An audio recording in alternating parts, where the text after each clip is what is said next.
غزل ووایم چې غم دې د وطن له تنه ورک ایسته هوا ته شي، غم دې د وطن له تنه ورک ایسته هوا ته شي، خدایا خوشحالي دې د ولس له حده زیاته شي. ښکلې د څهره ده په رقم د شهزادګیو، خوی دې کله کله د کمسلو له بد ذاته شي. جار بیتاب صاحب ښکلې د څهره ده په رقم د شهزادګیو، خوی دې کله کله د کمسلو له بد ذاته شي. زړه د کلال لوښه نه چې مات شي بیا یې جوړ کړي، زړه لکه هنداره ده چې ماته شي بس ماته شي.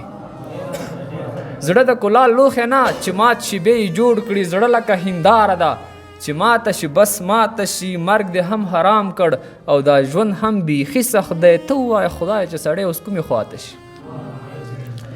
مرګ دې هم حرام کړ او دا ژوند هم بیخي سخت دی، ته ووایه خدایه چې سړی اوس کومې خواته شي. پوه به شي چې درد څنګه وي غم څنګه وصاله، چیرې که زما غوندې ستا هم هیله مې راته شي.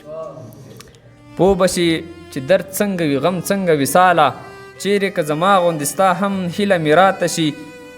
غزل دی چې شهید یې کړو چنار هم یې ګلونه ووژل، بدمرغه انقلاب مو ګلابونه ووژل. شهید یې کړو چنار هم یې ګلونه ووژل، بدمرغه انقلاب مو ګلابونه ووژل. راغلی و د غم سیلۍ په هر خوا د وطن، راغلی و د غم سیلۍ په هر خوا د وطن، د هر چا یې په سترګو کې خوبونه ووژل. وطنه تا سره د پاکې مینې ثبوت ده چې دنګ دنګو زلمو درته ځانونه ووژل. وطنه تا سره د پاکې مینې ثبوت ده چې دنګ دنګو زلمو درته ځانونه ووژل. بده د فراق هوا زما په ژوند کې راغله، زما د زړه او ژوند د څراغونه ووژل. بده د فراق هوا زما په ژوند کې راغله، زما د زړه او ژوند د څراغونه ووژل. ویره د پښتو او د رواج و ځکه مونږه په زړونو کې مو خپل ټول ارمانونه ووژل.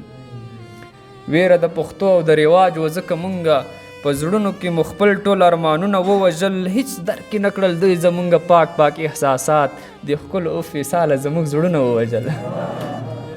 هیڅ درک یې نه کړل دوی زمونږ پاک پاک احساسات، د ښکلو اوف وصاله زموږ زړونه ووژل. د وخت هر یو ستم ته مې ټټر نیولی دی، غونډاره مې د مالګې په پرهر نیولی دی. د وخت هر یو ستم ته مې ټټر نیولی دی، غونډاره مې د مالګې په پرهر نیولی دی. سختیو ته مې زړه لکه د غر نیولی دی، ژوند ته مې ځان کلک ښه په هنر نیولی دی. او ست مې ورته کړی دی د څو نغدو مچکو، وخت ځان یې په خبره ناخبر نیولی دی.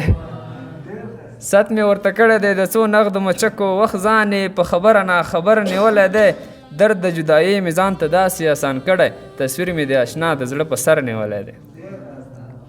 ولې به غرور نه کړم د جنوب په محفل کې، وصاله چې ما ستا غوندې دلبر نیولی دی. ډېره زیاته مننه.